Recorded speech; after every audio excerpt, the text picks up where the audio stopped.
Hello, welcome to this week's video for hearty, healthy family recipes. Today I'm going to make a beef stew. It's a Jamie Oliver recipe. It's really simple, really quick to prepare, and the best thing about it is that you can prepare all the veg and everything, just chuck it in. You can either chuck it in the slow cooker, do it in the morning and you can leave it for 8 to 10 hours, or you can put it in a pan in the oven for 3 hours or so. I'm going to do it in the oven today because I've left it a bit late, so I haven't really got 8 hours to wait for the slow cooker. So I'll tell you what we've got for this recipe today. It should feed probably 4 to 6 people, probably only feeds the 4 of us, I've got to be honest, but I would say that we probably do eat abnormally more than other families. But anyway, what we've got today is I've got some diced beef. That's just braising steak, like casserole, but you can buy it already diced. That's what I did. I've got a bowl of peeled, chopped root vegetables. In here I've got potatoes, carrots, parsnips and butternut squash. You can really use any veg you want at all to put in this recipe, but what I would say is make sure you use the butternut squash because it gives a really lovely sweetness to it, and it really does make a difference to the flavour. So if you like it, make sure you use that in this recipe. But as for the other veg, the potatoes, carrots, parsnips, you can use whatever you want really. You can buy those bags of ready-made casserole veg as well, which is really easy, you know, saves you peeling and chopping everything. I've got that. I've got one peeled and diced onion. I've got sage leaves. I've got about 8 massive sage leaves here. They're actually out of my garden. And if you want a really easy herb to grow in your garden, sage is the one, because I just planted a little sage plant. I think I probably got it from a supermarket, and it's turned into a bush now in the garden. I'll post a picture on here to show you so you can see. But it's a really good herb to grow in your garden. That and rosemary and mint, they really grow well in the British weather. So I've got about 8 large sage leaves here, which I'm going to cut up in a minute.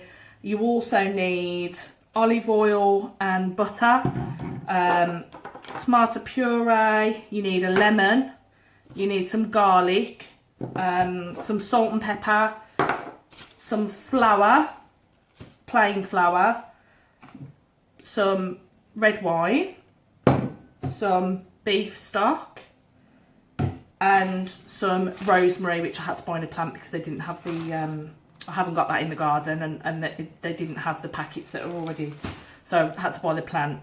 I think that's it, but if I remember anything along the way I'll let you know. So the first thing we need to do is fry the onion and the sage together. I'm just going to chop these sage leaves now. See, I don't know if you can see, but I mean Jamie puts them in whole, but I don't think that's very nice, so I'm just going to chop them.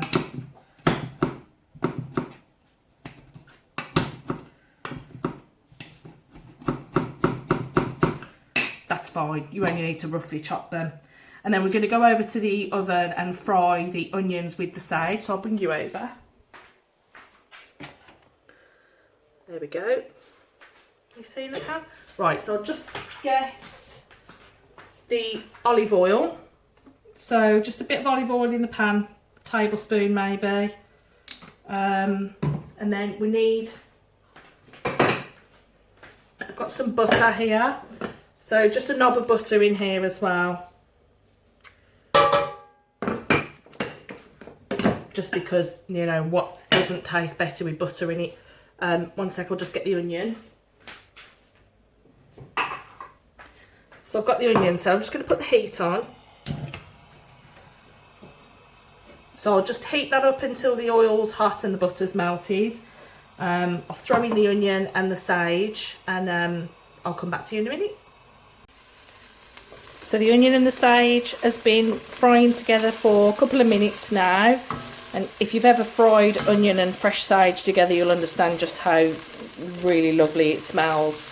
So I'm just going to leave that just until the onions soften. You don't have to brown the onions or anything, just leave it until they're a bit softened, and I'll show you what we're going to do next.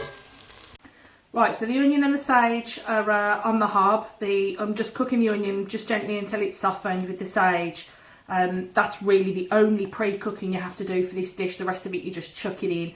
I have done it without, I mean, Jamie says, and I agree with him, that it's not really necessary to brown the meat, so I don't do that either. But I really do think with onions you do need to soften them a little bit. It really does. I have put them in raw before, and they still always, no matter how long you cook them for, they still always retain a little bit of crunch. So I would definitely recommend pre-frying the onion and the sage together. What I'm going to do now is I've got the beef here.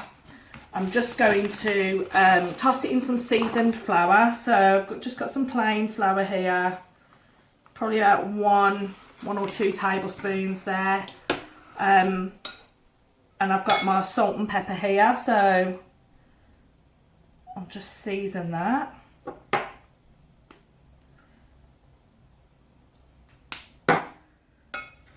So you just toss the meat with the flour until all the pieces of meat are coated. This will help to thicken up the sauce, but at the end, if it's not as thick as you would like it, there's a couple of things you can do. I sometimes just stir it really quite vigorously and break up some of the veg and the meat into the sauce, so that thickens it up itself. The other thing you can do is just simmer it on a hob for, I don't know, 20 minutes, half an hour or something, with the lid off, and that will just thicken it up on its own. But the flour on the meat, it should help to thicken it up a bit. And also we're putting tomato puree in there as well, and that will help to thicken it as well. So the meat's tossed in the seasoned flour. And because we're putting tomato puree in, if I'm using tomato puree in a dish and it's also got stock in it, I always mix it with the stock, because it's just so much easier to distribute it and to sort of, you know, melt it a bit. So you need 2 tablespoons, I think. I don't really measure stuff like this, I just chuck it in. I'll stir that into the stock. It should sort of dissolve into the stock, really. So that's fine. I'll get the pan now with the onion in.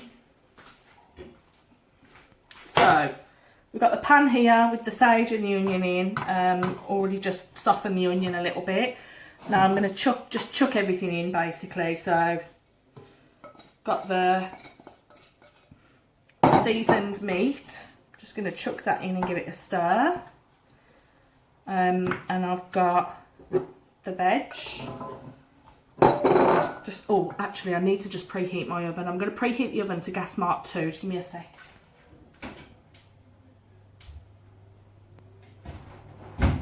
Yeah, so really low oven if you're going to cook it in the oven. I think you probably can put it on gas mark 2 or 3. I mean, it just depends how much time you've got, really. If you do it on gas mark 2, it's probably going to need 3 or 4 hours.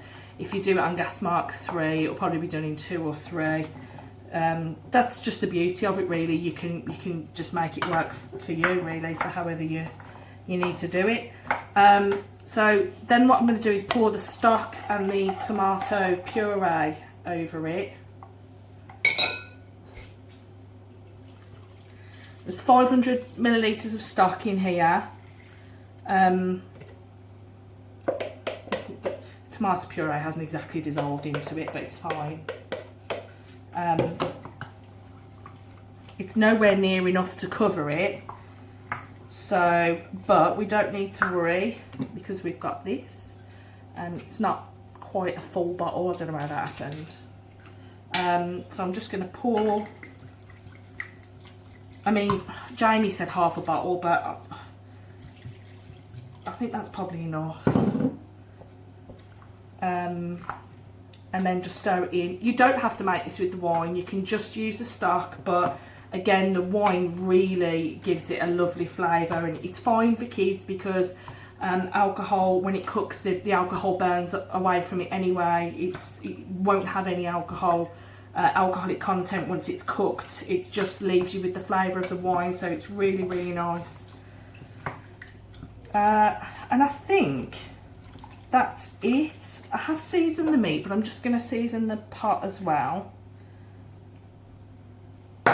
but don't forget it's got stock in it anyway, which is salty, so you don't need loads of salt. We like quite a lot of pepper, so you should have, like, I'll just show you. So we've got, it's not even covered by the liquid, but it doesn't really matter because once it sort of bubbles up in the oven, it will be, and you don't want to put too much liquid in because otherwise then it will just be really runny and watery. So what I'll do is I'll put it in the oven, and then if it does look like it's drying out, which it never has before, but if it does look like it's drying out, I'll just put some hot water in, or some more red wine maybe, but it's that, I think, is to taste. So that's that really. Just got a lid. So as I said, I'm just going to put this in the oven now. I'm going to leave it for 2-3 hours maybe, and then I'll come back later and show you. You're probably wondering what's happening with the lemon, garlic and rosemary, but don't worry, that's a little garnish that goes on at the end, but it's really makes all the difference to the stew. So I'll put it in the oven now, and we'll come back in a couple of hours. It'll be dark by then because it's gone 4 o'clock now, so as I said, I'm running a bit late today, but I'll come back anyway. All right, see you in a bit. Okay, so the stew's been in the oven for 4 hours now at gas mark 2. I do apologise about the lighting, but as I said, it's dark now because it's gone 8 o'clock. These things are always better done in the natural daylight, but time just got away from me today. I've got it out here. I'm going to just take the lid off and turn the camera around and show you what it looks like. Okay, so this is what it looks like. It's just come out the oven. It's had 4 hours, gas mark 2. It's not particularly runny, but I probably will just stir it up for a little bit and break some of the vegetables down. The meat's really tender, and that'll just fall apart when you touch it. So I'm just going to give it a little stir, and then I'll dish it up and I'll show you what it's like in the bowl. Again, I apologise for the light. It doesn't really look great under this light, but yeah, unfortunately that can't be helped today. Okay, so I've dished it up into a bowl. It looks and smells amazing. I hope that does it justice there, what you can see. Now, earlier when I said that you needed a lemon and some garlic and rosemary, that's a really important part of it. So what I've done is I've zested the lemon, and I chopped the leaves from a sprig of rosemary, finely chopped them, and I peeled and chopped 1 clove of garlic and mixed it all together in a little dish so it's a little bit like crumbs. And so what you do when you dish the stew up is you sprinkle a teaspoon of this over each bowl, and honestly, when the smell of the rosemary, the garlic and the lemon hits the steam, it's really, really delicious. I mean, I appreciate you can't smell it, but it is, you don't leave that step out because it's what makes the stew really, really delicious. So I'll take a photo of it. I'll put it on. I'll put it up on the video after this. And that's it for this week's beef stew. Please like and subscribe and check out my other videos. You can also follow me on Instagram and Facebook. And I'll see you next week.